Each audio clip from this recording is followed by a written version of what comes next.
Salve, tifosi del Napoli!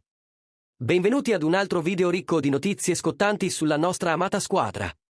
Prima di iniziare, assicuratevi di mettere mi piace e di iscrivervi al canale per non perdere nessun aggiornamento sul mercato dei trasferimenti del Napoli.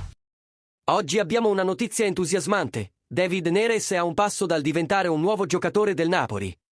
L'ala brasiliana del Benfica è molto vicina all'accordo con il nostro club e Fabrizio Romano, una delle voci più autorevoli del mercato, ci ha fornito le ultime informazioni su questa trattativa.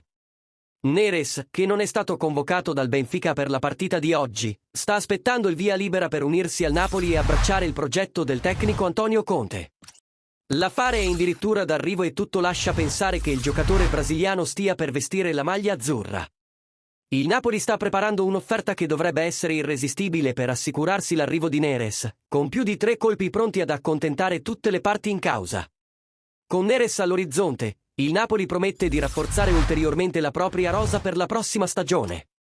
L'arrivo di questo giocatore di talento potrebbe portare una nuova dinamica all'attacco della squadra, cosa che Antonio Conte sicuramente sfrutterà al meglio.